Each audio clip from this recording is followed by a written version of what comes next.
Merci d'avoir choisi Canal Congo Télévision pour suivre votre magazine de prédilection, les kiosques. Ne zappez pas, suivez cette émission car vous ne serez jamais déçus. Le Sénat convoque une réunion aujourd'hui, mercredi, pour examiner la pétition initiée contre Modeste Bahati Lukwebo, deuxième vice-président du Sénat. C'est à l'issue de cette plénière qui va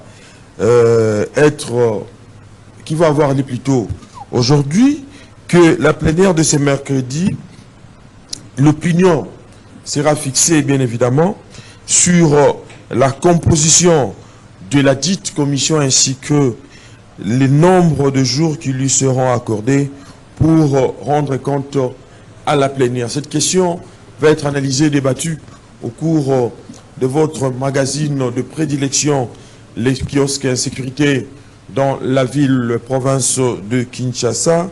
Comment mettre fin à la problématique autour des tueries à répétition, mais également des kidnappings, des enlèvements, ainsi de suite. Cette question va être également analysée, débattue au cours de votre magazine Les Kiosques. Et puis l'Assemblée nationale de la République démocratique du Congo va examiner dans les tout prochains jours l'accord de Washington signé en vue de résorber la crise sécuritaire dans la partie est de la République démocratique du Congo, avec en toile de fond les dialogues politiques annoncés par Aimé Boji Sangara.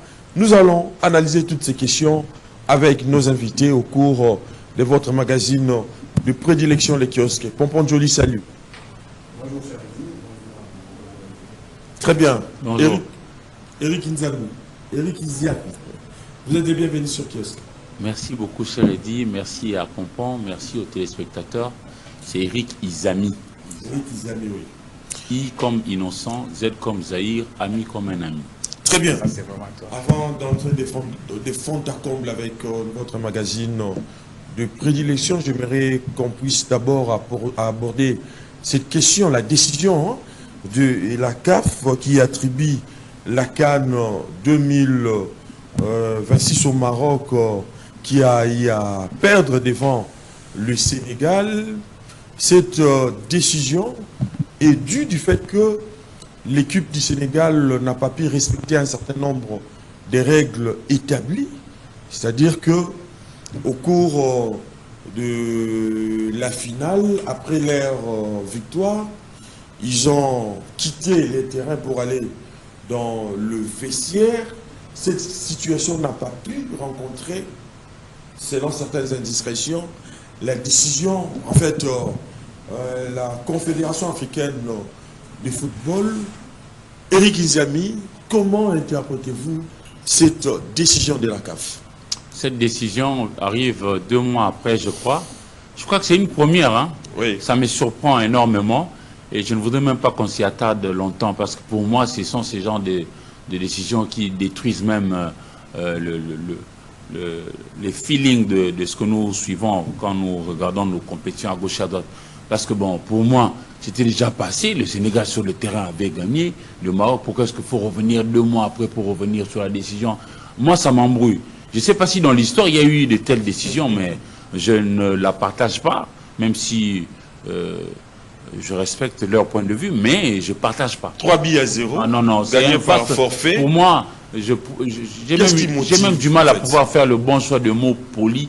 Je pense que c'est vraiment, aux jours d'aujourd'hui, un vaste n'importe quoi que de revenir sur cette décision-là. Nous tous, on avait vu le match. Sadio Mané qui avait appelé ses amis, revenons, tout ça. Il a même été consulter les aînés, parler d'abord avec Diouf, un des anciens Sénégalais, et puis avec Claude Leroy, un autre monsieur qui s'y connaît dans la matière. Et puis, il a demandé aux amis, non, ce n'est pas terrible, revenons au match. Et puis, ils ont gagné. Tout le monde avait vu. Et puis, 2 mois après, vous revenez pour dire que non, c'est... Pour moi, en tout cas, je suis déçu. Et j'ai dit, et j'ose dire que c'est un vaste n'importe quoi. Pourquoi y revenir? L'équipe du Sénégal est donc censée de restituer mais la tiens, coupe. Je suis vraiment mal à l'aise par rapport à cette décision. Pompon Joli, cette décision de la CAF s'inscrit dans quelle dynamique? C'est pour plaire à qui, en fait?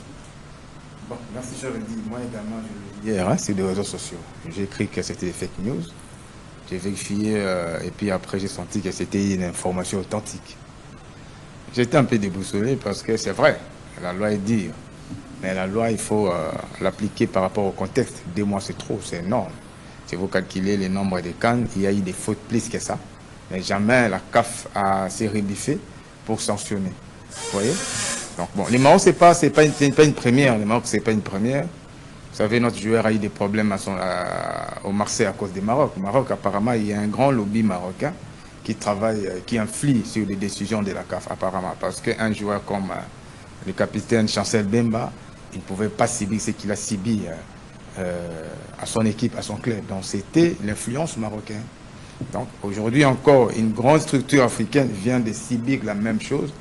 Ça reste dans les annales comme une faute monumentale. Et je crois que les experts de football vont plus les développer dans des jours à venir. Ils feront des articles sur ça, des publications, des livres, parce que c'est honteux, ce n'est pas intéressant. On a vu des billes avec la main. Et par après, l'équipe n'a pas été sanctionnée. Maradona l'a fait. Si c'était... Moi d'ailleurs, j'avais condamné l'attitude des Sénégalais. Je l'ai condamné. Et avec une petite dose de sentiment de patriotisme, parce que l'arbitre qui a arbitré, c'est un Congolais. C'est-à-dire j'étais un peu du côté de mon arbitre. C'est vrai, il est international, il n'est plus congolais lorsqu'il arbitre, il est dans des matchs internationaux, c'est vrai. Mais l'appartenance là, les sentiments là, c'était à moi. Alors quand je vis l'attitude des Sénégal, je me suis dit, bon, après les matchs aujourd'hui, on va jeter le pauvre sur notre arbitre. Alors je me suis posé des questions. Alors j'avais la paire pour ne pas que l'arbitre puisse être aussi sanctionné. Et heureusement, il a bien arbitré. Ce n'est pas dit que parce que vous êtes pendant la prolongation, il ne faut pas, si vous commettez une faute au carré, l'arbitre ne peut pas signer. Ça ne se dit pas. Je ne sais pas, je ne suis pas un expert en football, mais le règlement du football ne dit pas que même s'il reste 1 minute, si on cause du tort à un joueur attaquant, il ne faut pas signer les pénalités parce qu'il nous reste 1 minute. Ça ne se fait pas. Dans cette attitude-là, même du Sénégal, moi, j'avais dit non, ce n'est pas intéressant. Mais dès lors que l'arbitre et son équipe ont jugé bon de continuer les matchs, il fallait seulement endosser. Mais peut-on parler d'une décision irréfléchie et mal calculée, peut-être? Vraiment, c'est irréfléchi, c'est ce que j'ai dit. Hein? Dur à l'aise, c'est de l'ex, c'est-à-dire que c'est la loi. Mais après combien de temps? En rétro? Non, ça ne se fait pas. On pouvait dire, oui, le Sénégal a remporté, mais avec des erreurs. C'était une manière... Donc c'était comme si ce n'était pas des joueurs professionnels. L'attitude, là, ce n'est pas intéressant. On pouvait bien, après, revoir le règlement intérieur. C'est ce qu'on vous dit. Le changement, ce n'est pas un péché. Parce que la société est évolutive. L'attitude du Sénégal pouvait constituer un ajout dans le règlement intérieur. Si demain, une équipe se comporte de la sorte, comment nous allons sanctionner l'équipe? Alors, mettons quand même, révisons quand même certains articles du règlement de football. Donc c'est ça, la société évolue comme ça. Donc c'est une décision, en tout cas pour moi, c'est une décision irréfléchie. Très bien. Et j'attends vraiment, moi j'attends que les amis qui sont dans le terrain de ce chapitre-là pour davantage nous faire réfléchir. Papi Katassi, Patrick Borelmo, Kendi James Katambwa, Thierry Kamboundé, les autres qui connaissent un peu très bien le football, qui nous expliquent, parce que là, franchement, ça déchire. Et puis, je comprends. Nous autres, nous en trouvons en déchiré, parce qu'on se dit, le temps du journaliste n'est pas le même temps du juriste. Nous, on nous juge par rapport à l'immédiateté. On a tué maintenant à Yolo, c'est à moi maintenant de tout faire pour avoir la bonne information, maintenant pour divulguer à mon public. Mais les juristes, non, c'est pas ça. Ils peuvent ouvrir le dossier aujourd'hui et puis s'étirer en longueur avec les dilatoires pour arriver à la sentence largement après. Et ça dérange. Franchement, moi, ça me dérange. Très bien. Changeons de chapitre, parlons cette fois-ci de cette problématique de l'insécurité constatée ça et là dans la ville province de Kinshasa avec des enlèvements, des tueries, des kidnappings et consorts. Et les amis, comment mettre fin à cette problématique? Je crois que le plus grand de tous les chantiers, c'est l'État. Et nous, je pense qu'on a quand même vécu beaucoup trop de problèmes. Mais moi, je responsabilise ceux qui ont le devoir de pouvoir faire le prêche. moraliser la communauté, moraliser la famille RD congolaise. J'ai comme l'impression qu'on nous a plus abreuvé d'un discours de la recherche d'argent. Et je crois que c'est ce qui nous a conduit à ça. La Bible dit, l'amour de l'argent est la source de tout le mot. Oui. Et à force de marteler sur l'argent, et puis avec la déliquescence de certaines structures qui devraient assurer une façon de contrôler ou de sanctionner les comportements humains, et je crois qu'on est tombé dans des dérives. Autrefois, même si vous ne priez pas suffisamment, mais c'était admis dans notre communauté ici, sous le Zaïre, que le péché le plus grave de tous, c'était celui de tuer. Mais aujourd'hui, c'est comme si on a banalisé, avec toutes les vagues de séries qu'on a vues ici, avec les invasions répétées, tout ça. Et puis, quand je dis les moralisateurs, les prêtres, les pasteurs, ils doivent quand même revoir leur manière de nous parler de l'argent. Plutôt nous dire que l'homme doit commencer d'abord par donner avant de pouvoir attendre de recevoir. Il ne faudrait pas que les gens s'habituent à pouvoir vouloir gagner gratuitement, sans avoir donné, sans avoir travaillé. Non. Dieu, en réalité, s'il faut bien regarder, il nous a aussi un peu maudit. Tu mangeras à la sueur de ton front. Pour échapper à cette malédiction, il faudra nous adonner au travail. Tu travailles, à l'issue de ton travail, c'est alors qu'on te paye. Oui. Et là, je pense que c'est mieux. Pourquoi je le dis en prélude? Parce que je constate que, vraiment, aujourd'hui, on tue même à visage découvert. C'est ce qui s'est passé à Yolo avec l'aîné qui est parti. Et Koufou. Mais franchement, paix à son âme. Comment peut-on venir, non pas seulement pour extorquer, bijoux, argent et tout ça, et puis même ôter la vie, mais c'est pour obtenir, franchement, tout l'argent qu'ils ont pu emporter là, ils vont en faire quoi exactement? Et puis autre chose, c'est même l'occasion d'interpeller l'autorité établie, que de pouvoir mettre en place la structure qui puisse faire peur. La peur du gendarme est essentielle, très essentielle. Vous savez, nous aurions voulu avoir d'autres épisodes du général, par exemple, comment on l'appelait, Bolozi. Oui, oui, ça doit exister. Kanyama. Par exemple, mais c'est pas. Par exemple, nous ne devons pas manquer des gens qui peuvent arriver à faire peur. Oui, et puis ceux qui arrivent à tuer, ah ben moi, je voudrais qu'on fasse le copier-coller. Le copier-coller positivement. Je prends ici le cas du Congo-Brazzaville chez le président Denis Sassou Nguesso qui vient d'être réélu. Là-bas, il y a un général, Oboa. Quand tu as tué et que c'est avéré que tu as tué, on vient aussi te tuer. Mais on laisse ton cadavre là pendant des heures pour que la communauté voit ce que toi tu avais posé comme acte. Je dis bien si c'est avéré, hein, parce qu'encore faut-il que l'on puisse attester réellement que tu es passé à cette action-là. Ouais, ouais. Mais si vous ne voulez pas, en famille, montrer l'enfant qui tue, on casse la maison, on casse la parcelle. Vous ne vendez pas, vous ne la vendez pas, et vous ne la reconstruisez pas non plus pendant 5 ans. Aujourd'hui, à Brazzaville, on ne parle plus de ces phénomènes-là de tuerie. Le général Oboa est arrivé au bout de cette réalité. Et on dit aussi, il y a une maman Angèle chez nous, au niveau du Kouilou. On dit qu'il y a une dame là, elle est policière, elle arrive quand même à dompter le gangstérisme urbain. Pourquoi on ne va pas faire le copier-coller? À Kinshasa, aujourd'hui, on peut te tuer même pour avoir seulement repassé une chemise. Ça ne va pas. Ça ne va pas. Et puis, quand même, heureusement qu'on vient d'ouvrir la session au niveau du Parlement.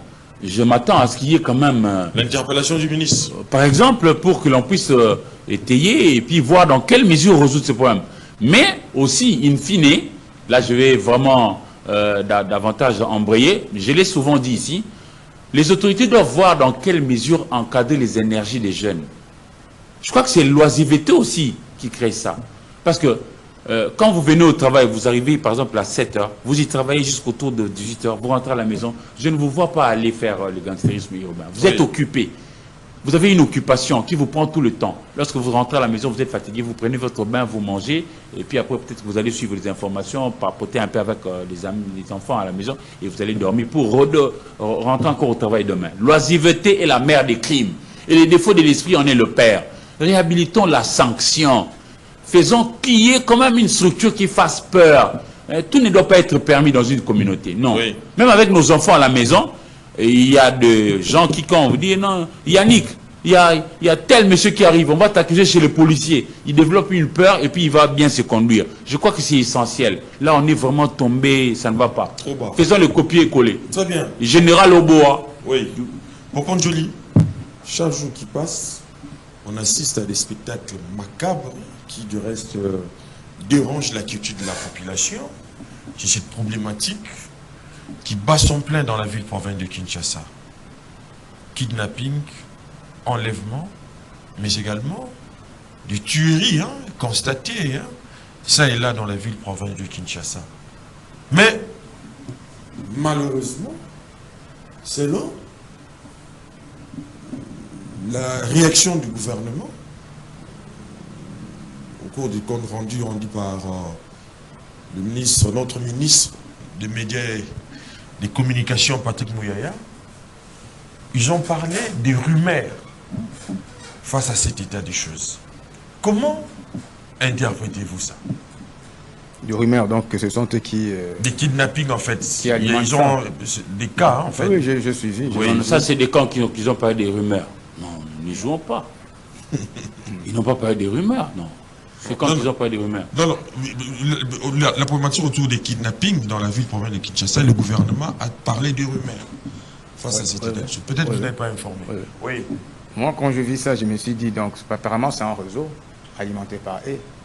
Parce qu'il y a des tueries aux yeux aussi de tout le monde. Nous vivons tous à Kinshasa. On fait des déplacements partout, on voit comment les gens meurent. Alors, lorsqu'un gouvernement vous dit que ce sont des rumeurs, ça laisse à désirer. Vous savez, tout ce qui se passe, c'est parce qu'il y a un écart entre les textes et l'application. C'est-à-dire que le Congo, si on vous nomme dans une fonction politique, vous allez comprendre que non, sa structure est bien avec des lois. C'est à vous d'appliquer ces lois-là. Malheureusement, les lois ne sont pas appliquées. Nous avons quelle nature de policiers? Ce sont des anciens colonels qui traversent de l'autre côté. Et les mêmes personnes donnent des informations dans leur ancien camp. Mon cher Boya, les lobos étaient, Boké, Bana 11h, Boya, était à Boya. Ce sont les mêmes. Donc, c'est-à-dire qu'ils ont changé que des Kazakhs. Et ils le font pourquoi, en fait? Mais c'est ça. Alors, la réponse...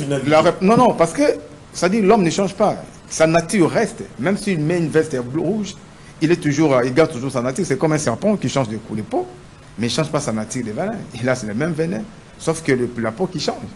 Donc ici, la réponse est là. Je crois que c'était en 2025, lors de la session de mars, si j'ai une bonne mémoire, où le ministre de l'Intérieur a défendu une loi sur la programmation militaire. C'était pour donner la réponse aux faiblesses au sein de ces ministères-là. Oui. Mais où en sommes-nous aujourd'hui? Parce que le Parlement a voté. Il y a la ratification, il y a la promulgation du président, et cette loi se trouve au niveau du journal officiel. C'est à travers cette loi qu'on a acheté des tenues. Non, mais c'est-à-dire que... Non, c'est-à-dire que... Attendez, parmi les objectifs de ces lois, il y avait la modernisation de la police, renforcer la sécurité publique. C'est la question que vous avez posée, renforcer la sécurité publique. Est-ce qu'il y a la sécurité? Parce que la loi vous donne le moyen de le faire. C'est encore... professionnaliser les agents. On a tué à Yolo. Si c'était peut-être à Rigini, j'en ai compris. À Salmo, j'en ai compris parce que c'est un quartier un peu isolé. Vous pourriez rester Cyril Navini pendant 2 heures du temps sans voir une personne. Là, je pourrais comprendre. Mais Yolo, il y a un trafic énorme. Il y a des terrasses partout, il y a des activités commerciales plutôt. Mais on vient, on tue et puis on part avec 2 motos seulement. Ça laisse à désirer. Donc, c'est-à-dire que pourquoi on doit créer des lois si on n'a pas la capacité de les appliquer? Ça, c'est un problème.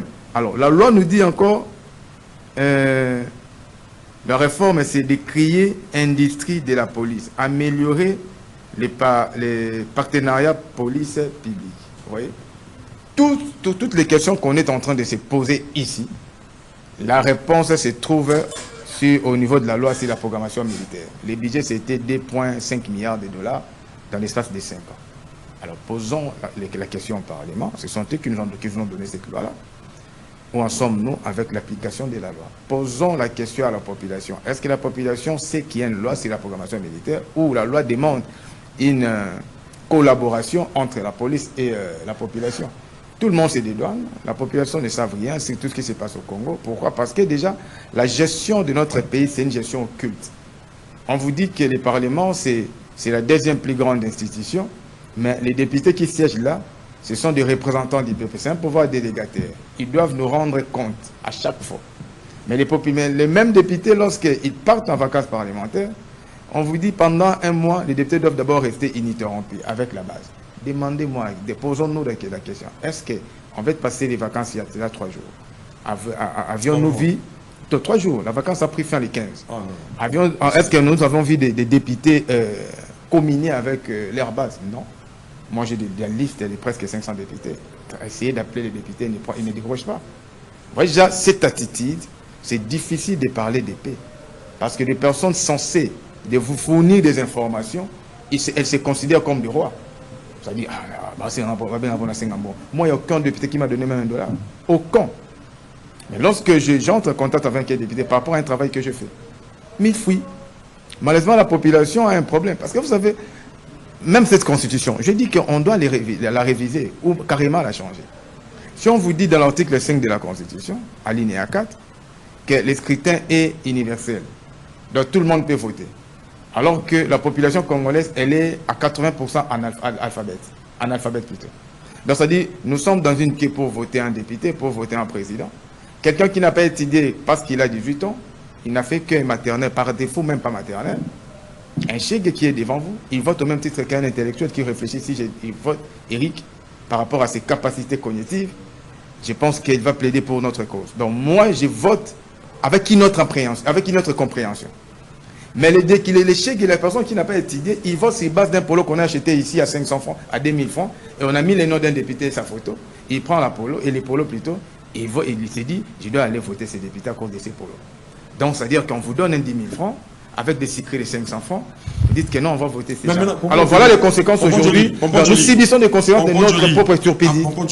À qui incombe la faute dans tout ça? Parce que la Constitution de la République a été déjà entérinée depuis, je crois, 2006, mais sans que la population la plus ordinaire puisse en maîtriser les contenus. Vous ne voyez pas qu'il a fallu, ou il appartiendrait aux dirigeants de l'époque de jouer un rôle hautement pédagogique, c'est-à-dire d'expliquer de fond à comble à la population cette constitution.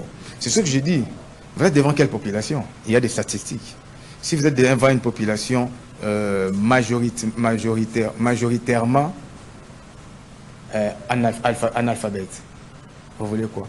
Parce que déjà, il y a un poignet de gens qui sont hyper intelligents, qui ont confisqué la République avec leurs pensées. Ce sont eux qui nous dictent des lois. Même des émissions qui se font tous les jours ici.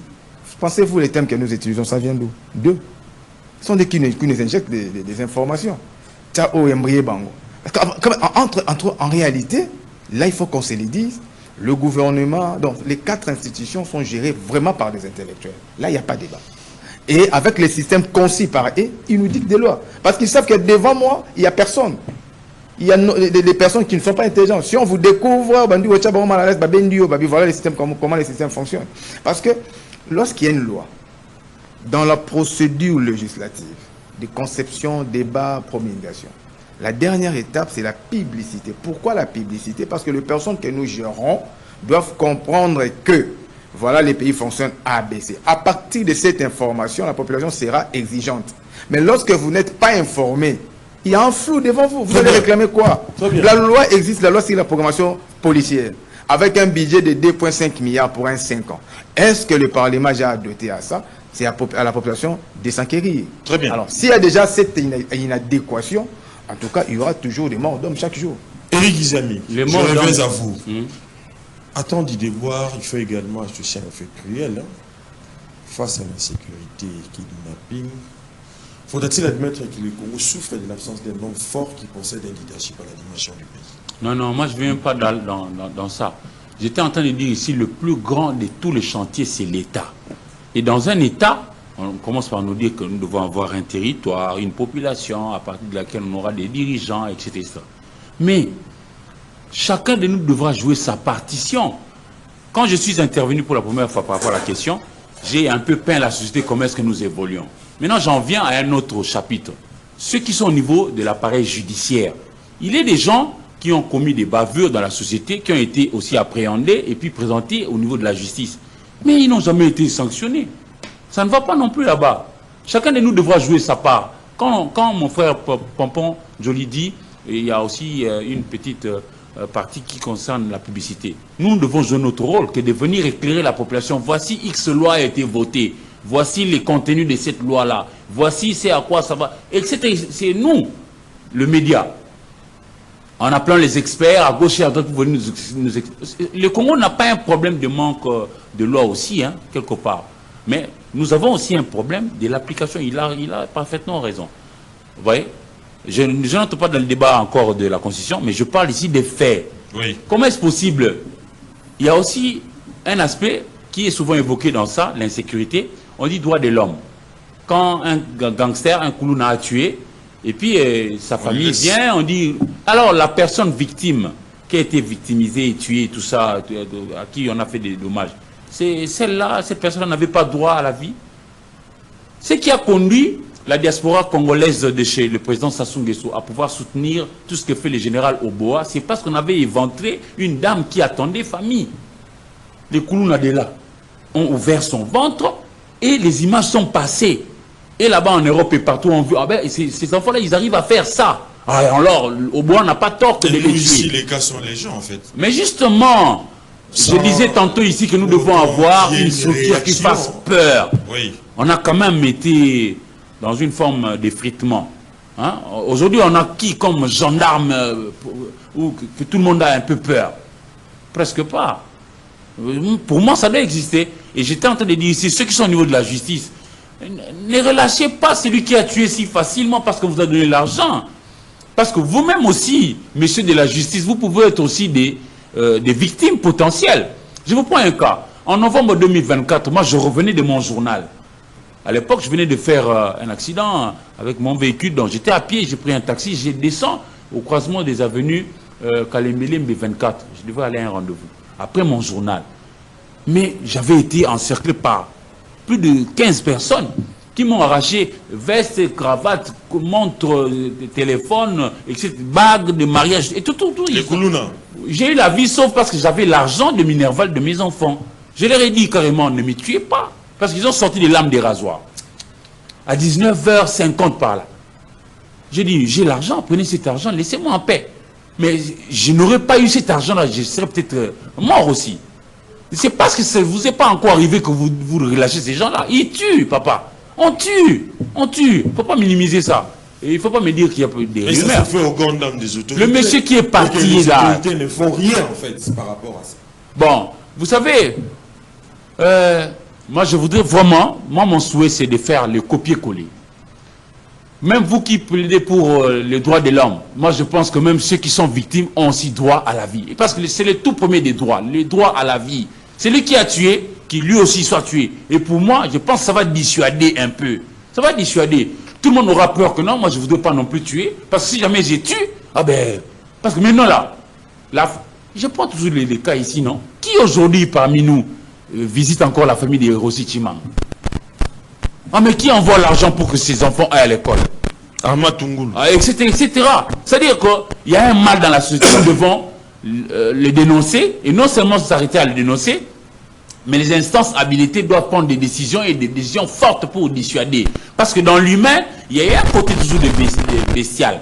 Et ce côté-là doit être recadré. Ça doit être recadré par quoi? Par la sanction. Croyez-moi, moi j'ai toujours été fervent défenseur de la sanction.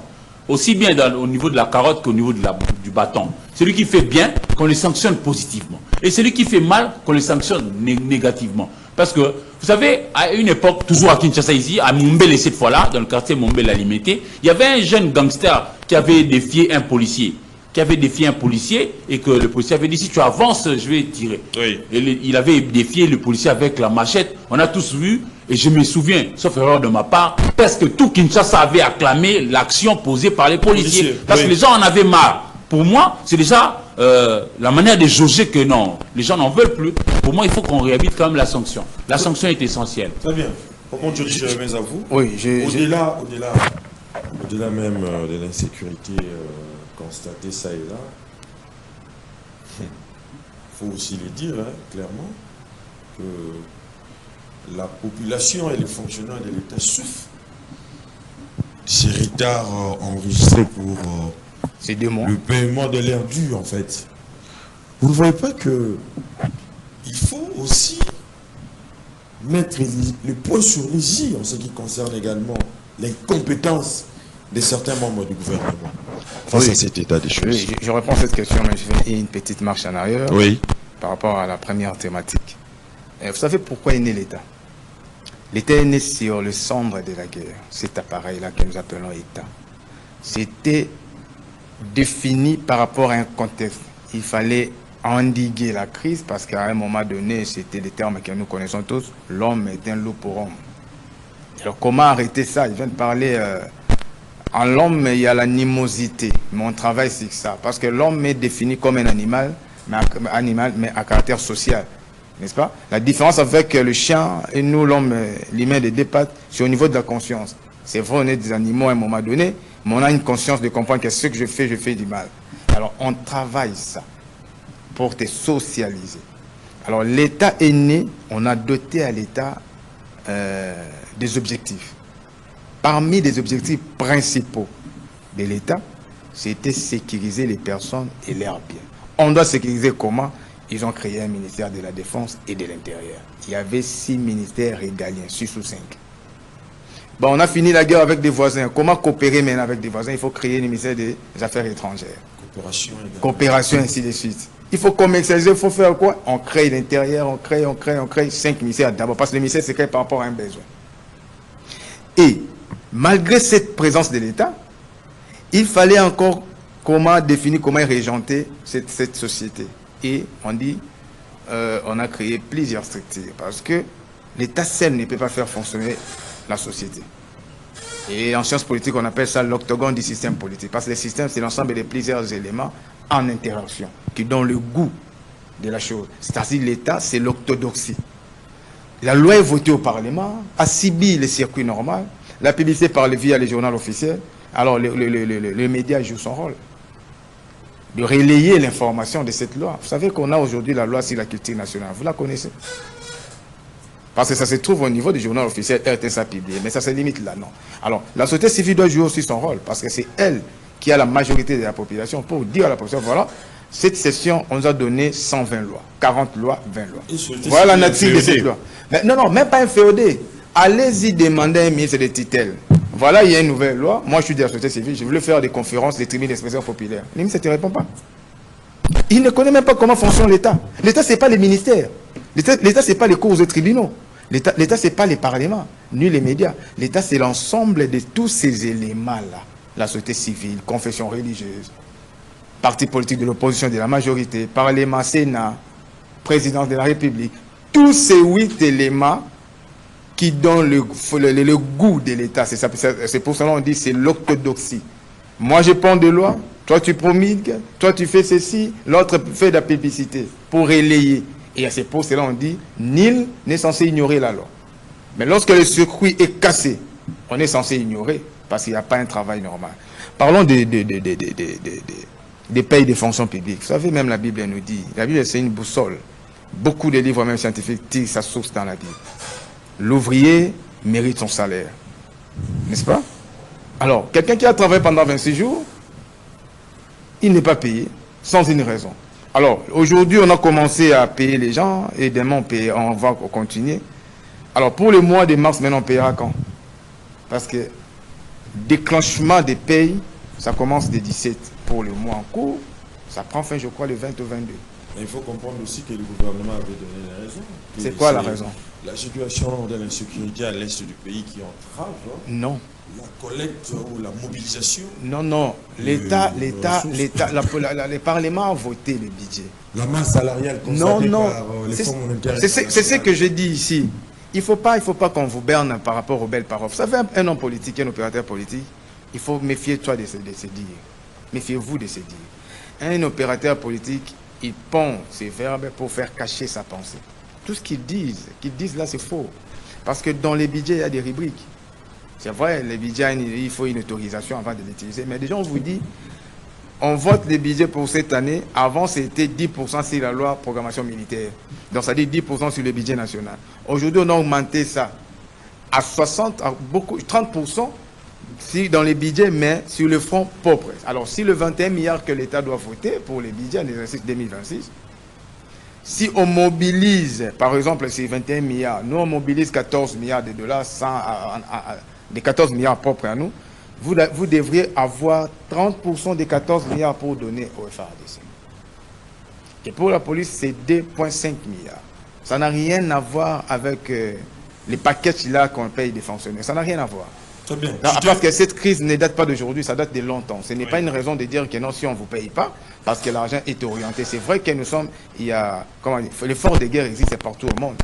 Mais ça, ce n'est pas une raison. Ce n'est pas l'austérité par rapport aux banques mondiales, aux institutions de Bretton Woods qui vous mettent un peu, vissent un peu tout ce qui est finance. Non, non. Nous sommes dans un contexte de guerre. Nous savons qu'il y a l'effort de guerre. On a augmenté le budget des FARDC qui était à moins d'1 milliard. Aujourd'hui, nous sommes à plus de 3-4 milliards chaque année. C'est déjà ça l'effort de guerre. Le budget, c'est une prévision en fait. Mais prévision, oui, mais on mobilise. Parce que le Parlement, vous avez vu prévision, il y a une information au niveau du Parlement. Parce que le Parlement a dit qu'il y avait une rectification l'année passée, au mois de septembre, les sessions de septembre. Qu'on devait avoir un budget de 18 milliards, je crois, 15 ou 15 milliards. Mais on n'a pas pu mobiliser. Il fallait une loi sur je viens de dire quoi? Rectificative. Loi rectificative.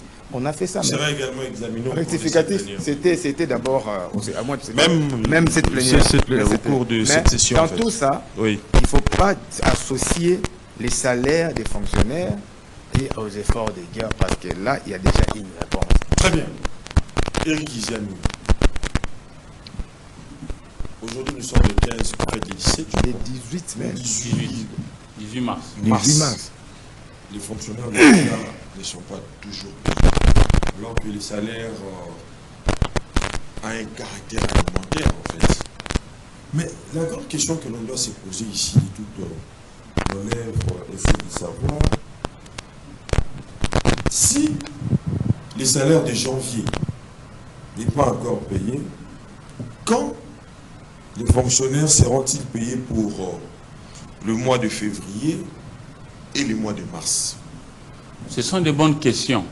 Mais, cher Eddy, je disais ici que notre plus grand défi, c'est le renforcement de l'État. Que chacun joue son rôle. J'ai l'impression que chez nous, ce n'est pas forcément l'argent qui manque. Plutôt chez nous, c'est qu'est-ce que nous avons dans la marmite et comment nous le distribuons pour que chacun se retrouve un peu. Je vous prends un cas. Je ne voudrais pas citer son nom. J'ai vu un membre du gouvernement. Tous, ils ne sont pas mauvais. Il y en a de bons dans le gouvernement qui respectent la norme, qui se coupent en quatre pour servir l'État. Ils existent dans le gouvernement aussi. J'ai vu l'un des membres du gouvernement qui, dans son cortège, il y avait 14 véhicules. Un exemple parmi 36. 14 véhicules, ça doit consommer du carburant. Mais je crois que c'est vraiment pour assurer sa sécurité qu'il faut avoir 14 véhicules. Je trouve que c'est exagéré. Encore que ce n'est pas la première ministre. C'était un ministre. Voilà. Pour moi, non. C'est exagéré. Et on peut multiplier des exemples comme ça. Qu'avons-nous dans la marmite? Et comment nous l'utilisons pour contenter un peu tout le monde? J'aurais voulu que l'on puisse donner le maximum de l'argent dans une structure comme les services nationaux du général Kassongo Kabwik. Nous sommes en train de déplorer l'insécurité ici. Si nos jeunes gens-là sont encadrés et ils apprennent chacun un métier, ils sont casés, ils sont occupés, utilisés à bon escient, nous aurons moins de problèmes.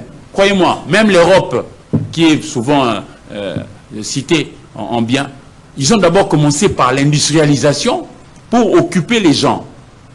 Et puis après, ils peuvent faire autre chose. Parce que chez nous, malheureusement, le peu que nous avons dans la marmite, il y a juste une poignée de gens, très peu, qui en bénéficient par rapport à la masse populaire. Moi, je pète vraiment qu'un monsieur comme Kassongo Kabwik puisse avoir des succursales. Nous avons 26 provinces. Mais pourquoi ne pas avoir plusieurs antennes de service national partout? Et puis, tous nos jeunes gens qui passent pour être des désœuvrés, pourquoi ne pas les approcher, les convaincre pour qu'eux aussi puissent rejoindre le service national, pour apprendre chacun un métier, et puis ils seront à l'abri. Parce que, voyez-vous, aussi longtemps que nous n'allons pas caser nos jeunes gens-là, ils vont être désœuvrés, dans l'oisiveté, il va naître beaucoup de bavures. Et nous allons toujours revenir pour déplorer. Avant d'arriver à la solution forte, pour laquelle je disais ici que nous, il faut faire le copier-coller, parce que ça, c'est pour ceux qui tuent déjà. Mais ceux qui sont encore dans la puberté, ils sont au début, c'est encore dans l'étape embryonnaire, là, il faut les dissuader. Comment le faire? Il faut leur montrer le bon chemin à suivre. Mais en dépit de cela, c'est juste également des détournements à grande échelle. Ah ben justement, je disais ici tantôt que chacun devrait... On va constater même au niveau de la CNSS en fait. Les DG de Charles Moudiaye qui est interdit de quitter les sols à cause de détournements de plus de 150 millions de dollars. Bon, aussi, par rapport à ça, oui, cher Eddy, nous sommes malheureusement dans une société où la diabolisation est facile. Oui, je le dis. Parce que ici, chez nous... Mais les faits sont là, en fait. Quels faits? La diabolisation. Oui, parce que d'après les informations qui sont en ma possession, oui, on dit qu'on lui aurait créé des ennuis parce que il a acheté un avion à gauche et à droite, etc.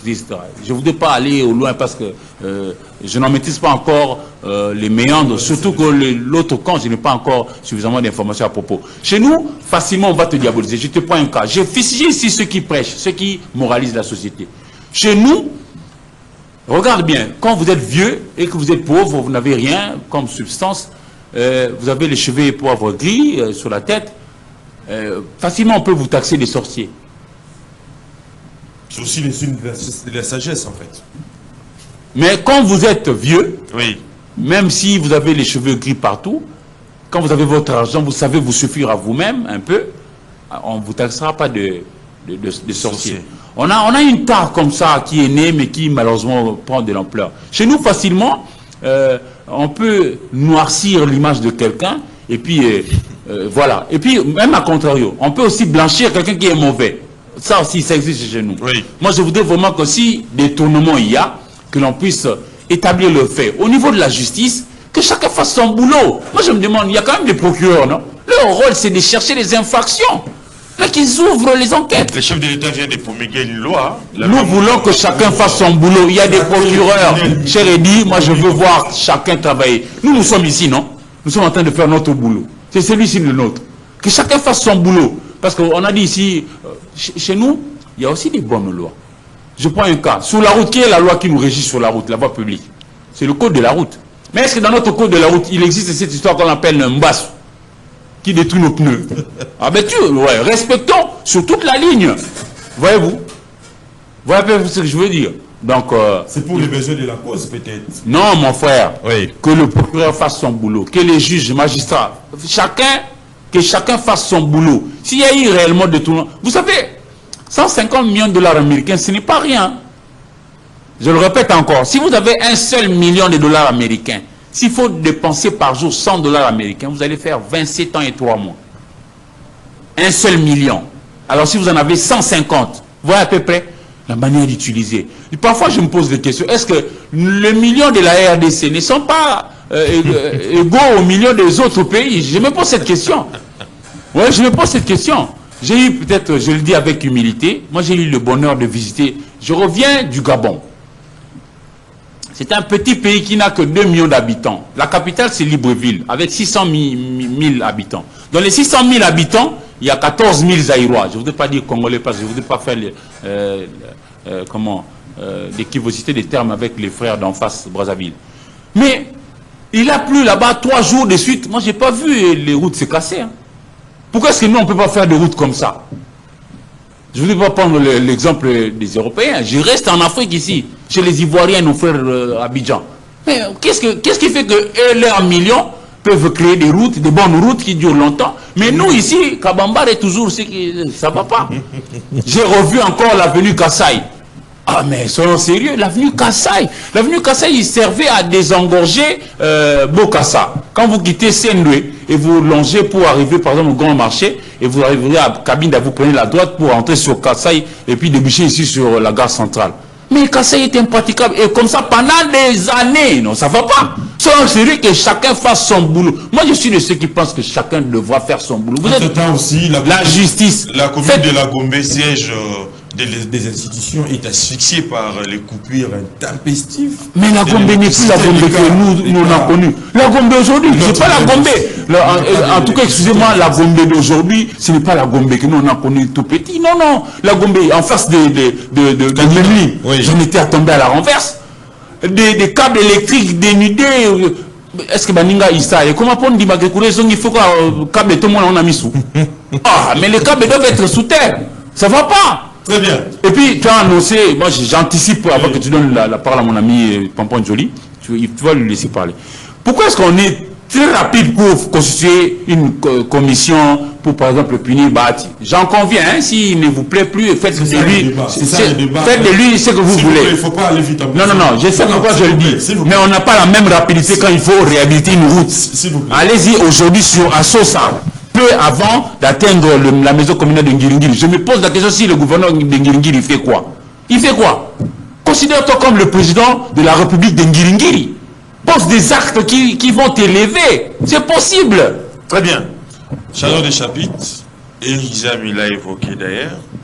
C'est cette question de la pétition de Modeste Bahati Lukubu qui doit être examinée au cours de la plénière de ce mercredi. Aujourd'hui, il faut dire aujourd'hui. Aujourd'hui, au niveau de la Chambre haute du Parlement, Pompon Joli, malgré ses excuses, après ses déclarations au cours d'une sortie médiatique organisée à travers une conférence de presse, Modeste Bahati a abordé plusieurs points de la vie nationale, mais également cette problématique qu'on lui incombe la faute d'aller acheter les succursales de Braliment vers Bukavu, la zone occupée par les rebelles, mais également la question de la révision ou non du changement de la Constitution en République démocratique du Congo. Au cours de cette point de presse, là, il a éclairé un certain nombre de choses qui n'a pas pu à ses sociétaires de l'Union sacrée. Il a eu même à présenter des excuses, mais on constate que l'Union sacrée reste déterminée à lui destituer de son poste de deuxième vice-président du Sénat. Comment voyez-vous ces problèmes? Eddy, vous savez, chez nous, on dit ce qu'on a la place, pas bien à la gauche. Bien à la gauche. Il faut savoir danser comme dans. Ça dit, tu ne peux pas épouser une femme qui se contredit à tout moment avec. C'est un mariage raté. Alors, si tu es contre l'union sacrée, il faut rester à l'extérieur de l'union sacrée. L'orientation de l'union sacrée aujourd'hui, même si on ne dit pas tout, c'est le changement de la Constitution. La personne qui gère le Congo aujourd'hui, elle vient d'un parti qui a combattu cette Constitution. Le leader de ce parti, avant sa mort, il a dit, moi aujourd'hui président, je changerai cette Constitution. Donc c'est une orientation d'attente. Ce n'est pas aujourd'hui, c'est dans l'ère pensée philosophique. Vous savez, un parti politique... Pourquoi ça doit créer une levée des boucliers? Maintenant, comme j'ai dit, oui. Toi, tu savais déjà en amont que je m'alliais avec un parti où il a milité hier pour le changement. Donc, si ces partis-là orientent les débats vers le changement, soit je m'étais, soit je quitte. Vous savez, vous avez évoqué ici les problèmes de Bralima. Et ce qu'il a acquis, c'est le numéro 1 de cette entreprise, cette grande entreprise, qui a divulgué le secret. Alors il faut savoir aussi que Bahati Lukubu, c'est un politique. Il a cherché peut-être à sortir par la grande porte, sachant que la population qui est devant moi, elle est... c'est comme des néophytes, excusez-moi avec les termes. C'est-à-dire, si aujourd'hui il y a une pétition contre moi, je sortirai par la grande porte pour dire à la population qui n'est pas informée, je suis dehors parce que j'ai été contre les changements de la Constitution. Alors, il efface directement la question de Bralima. Alors que la vraie question, peut-être, ça je suis en train de relativiser. Il savait que on m'a pris le nez dans les sacs. Que faire pour sortir tête haute? Il faut faire une communication. C'était une communication bien ciblée, c'est par dessin. C'est un dessin plutôt. Alors, moi, si j'étais le conseiller du bureau du Sénat, je pouvais par exemple laisser le temps et les destituer après. Parce qu'avec cet allié, il va dire que je suis dehors, j'ai quitté, j'ai perdu mon poste parce que j'étais contre la Constitution. Il va se créer maintenant un bloc avec les ennemis de l'Union sacrée pour combattre l'Union sacrée. Mais en réalité, la vraie raison, ce n'est pas ce qu'on nous présente aujourd'hui. Vous savez, un président ivoirien, celui qui était arrêté à la CPI. Gbagbo, Laurent. Oui. Laurent a dit, vous les jeunes, faites attention avec nous les politiques. On vous envoie de faire des choses, mais lorsque nous nous rencontrons, vous êtes en dehors de nos rencontres. Alors ce qui se dit entre eux, ce n'est pas ce qu'on nous présente ici. Ce n'est pas ce qu'on nous présente. Alors Bahati Lukubu sait cibler, il sait ce qu'il a fait, et l'Union sacrée également. Mais le Congo a besoin d'avancer. La session passée, on a destitué un bureau. Presque 3 membres du bureau. Heureusement, un a eu la vie sauve. Et cette session encore, on va destituer encore un vice-président du Sénat.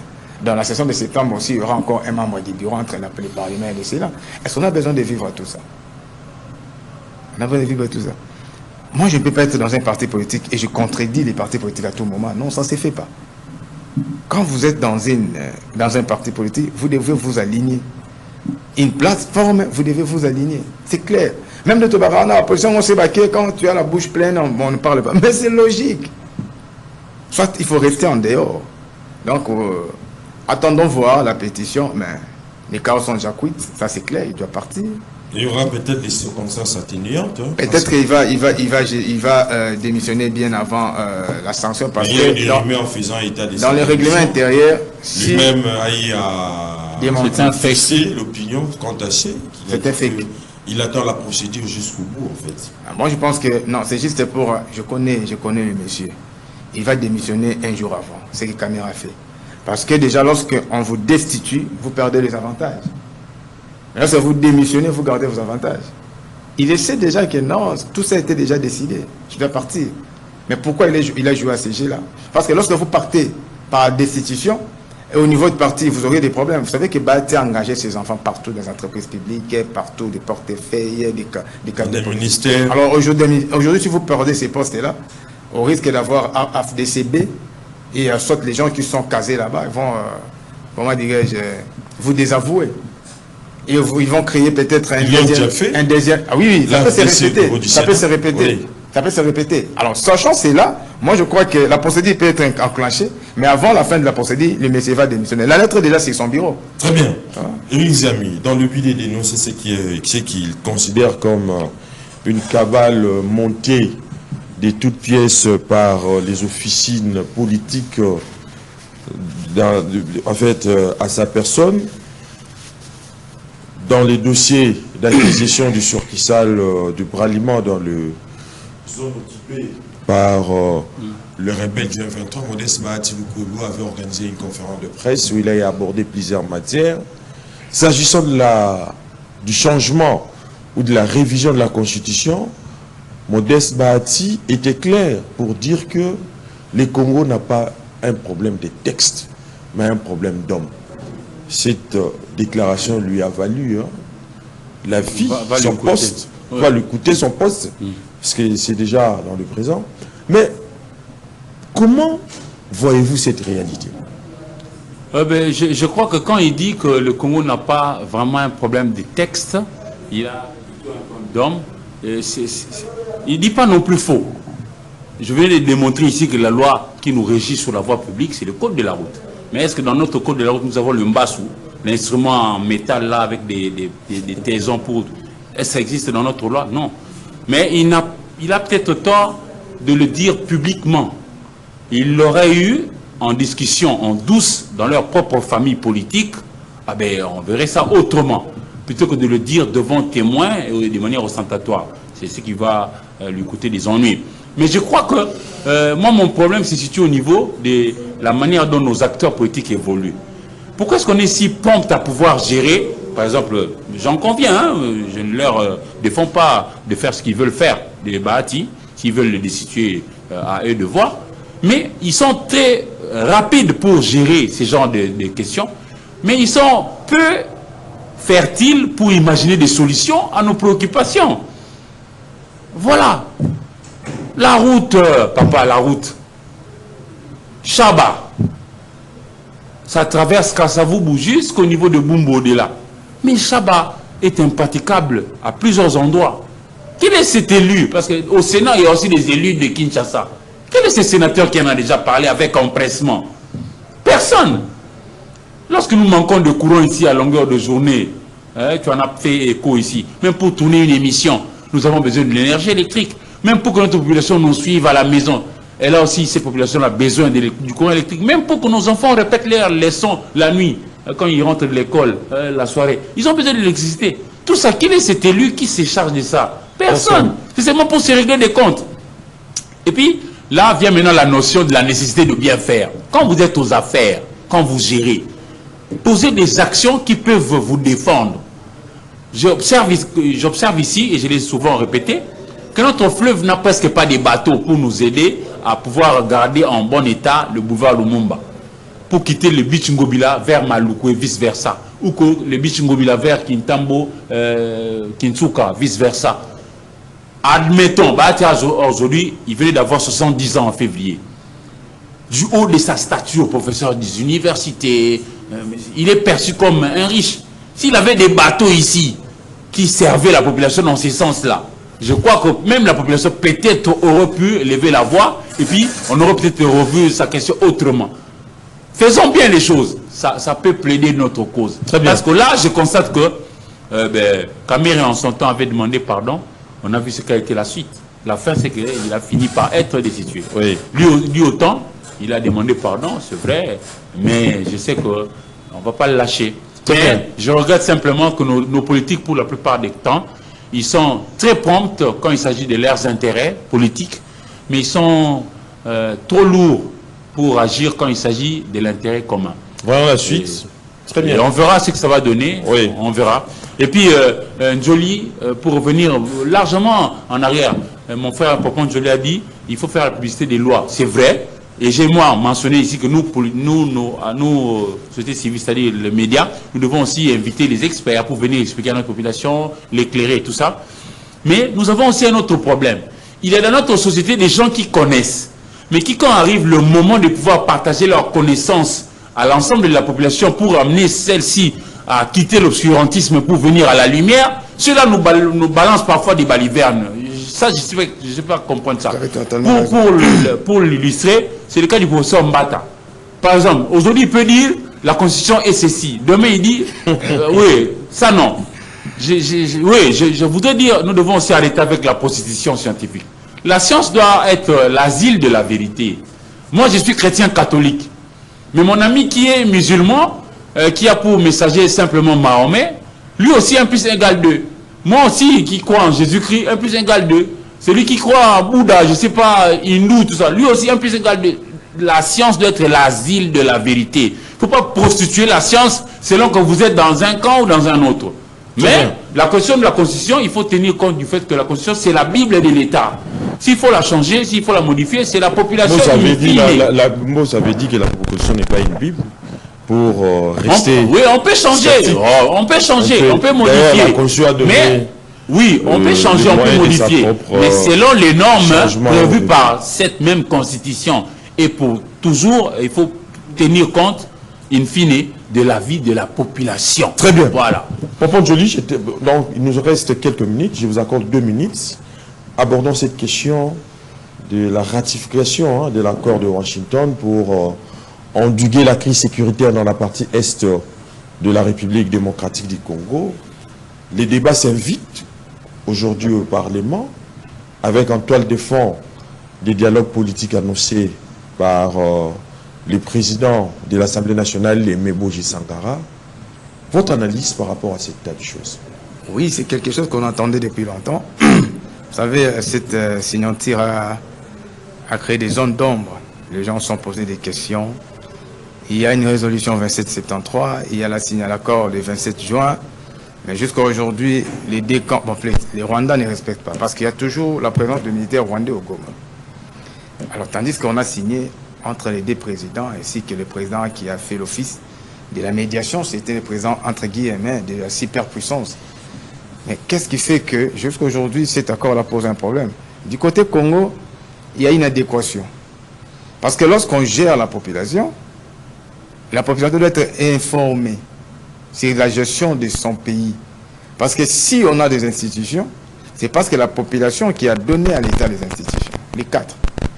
Si on a un budget qu'on vote, c'est la population qui donne le budget via la contribution dans la caisse de l'État, l'impôt, taxe, tout ce qui va avec. Alors cette population a besoin seulement de la redevabilité. On sait, la Constitution vous dit, c'est les présidents qui négocient, qui signent des traités, accords internationaux. Oui, on le sait. Mais lorsqu'ils signent au niveau de la présidence OIA, plus au palais de la nation ou OIA, qui a déjà foulé ses pieds là-bas? C'est un endroit hyper sécurisé, personne ne foule ses pieds. Mais c'est les chefs de l'État quand même. Alors que c'est ce que j'en arrive. Comme personne ne peut aller là-bas pour vérifier tout ce que le chef fait, mais il y a un mariage entre les institutions. C'est-à-dire que l'institution président doit passer par les parlements pour avoir le quitus du Parlement. Ça s'appelle la ratification. J'ai voté, j'ai signé telle loi, j'ai fait telle coopération, machin. Les parlements viennent maintenant pour expliquer à la population, à la plénière. Vous savez, c'est les 6 organes qui composent l'Assemblée nationale.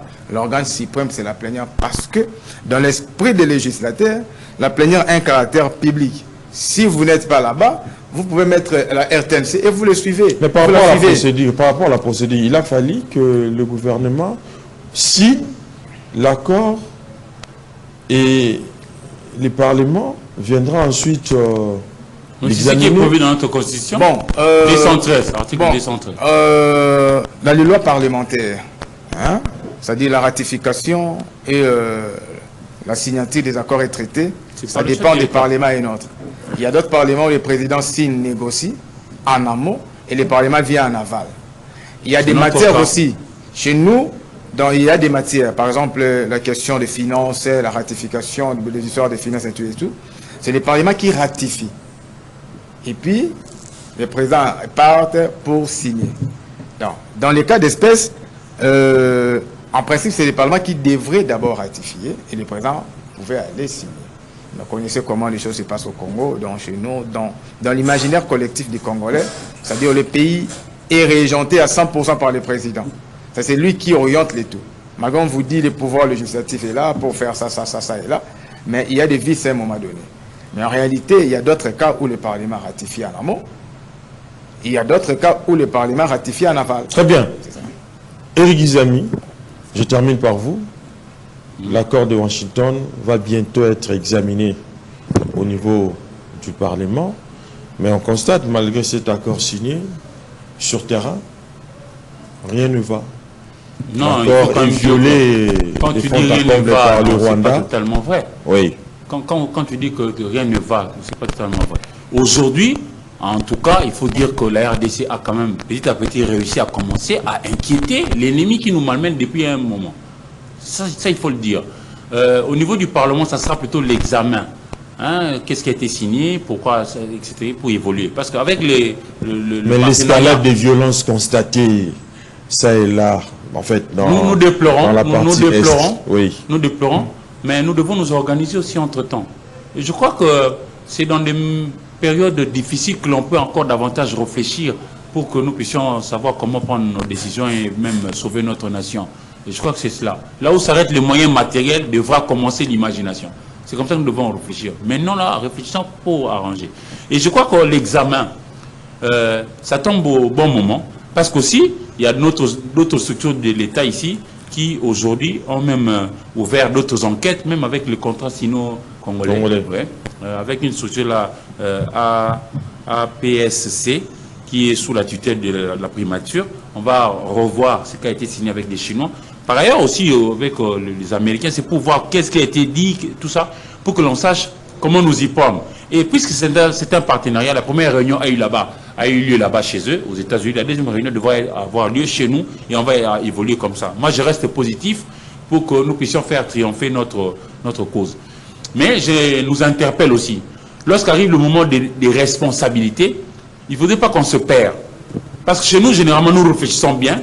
Nous nous accordons aussi sur un certain nombre de choses dans les textes.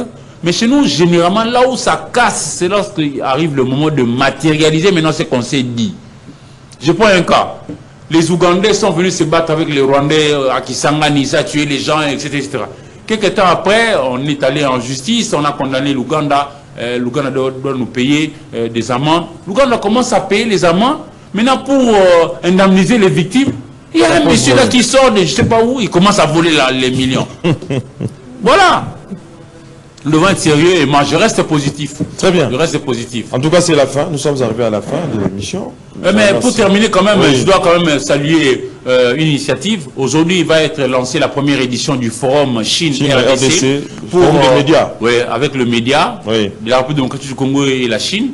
Ici, c'est notre ministre Patrick Mouyaya Katembwe de communication et médias, et avec la première ministre chef du gouvernement, mais aussi les DG de l'ACP. Bienvenue Marie Bakoumania, agence congolaise de presse, ils veulent à ce que nous puissions faire notre développement. Et les DGA aussi, en fait, en collaboration. Oui, à la chinoise. Jamais dans l'eau. En Chine, qu'est-ce qui se passe? Je prends le cas de l'université de Kinshasa. Elle est emblématique. Puisqu'elle est emblématique, elle peut, peut-être elle, avec tout ce qu'elle a comme atout, se charger de pouvoir piloter l'université de Mbandaka qui passe pour être moins nanti, pour la ramener au niveau de l'université de Kinshasa. C'est ça, le développement à la chinoise. Je crois que nous, on a beaucoup de territoires ici nantis.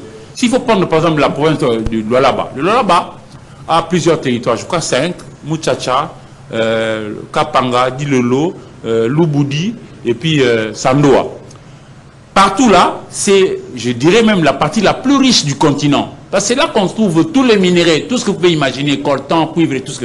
Mais ça peut piloter d'autres provinces qui passent pour être moins nantis. S'il faut citer par exemple le Kwango a 5 territoires, fait chez Kayemba, Popokabaka, Kasongolunda et puis Kenge, chez le vieux Mbosso.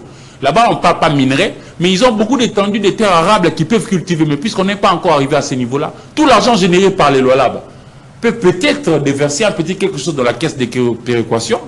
J'imagine doit être fonctionnel. Comme le Congo central a donné au Grand Katanga l'électricité. Justement, parce que tout ce qui a été créé dans le Katanga que je suis en train de vanter ici, vient par exemple de l'Équateur, particulièrement la Tchapa, où il y a Befale, Djolou, Mankoto, Bokungu, Ikela, Bouéné, chef-lieu, tout l'argent qui avait été généré là-bas par les caoutchoucs pour la fabrication de pneus, parce que le pneu, l'industrie pneumatique a commencé chez nous. Alors, on a déversé l'argent là-bas pour créer ce qui est devenu aujourd'hui la Gécamine. Alors, on peut faire des équations comme ça. C'est faisable, mais il nous faudrait être sérieux de partout où nous sommes, que chacun fasse son boulot.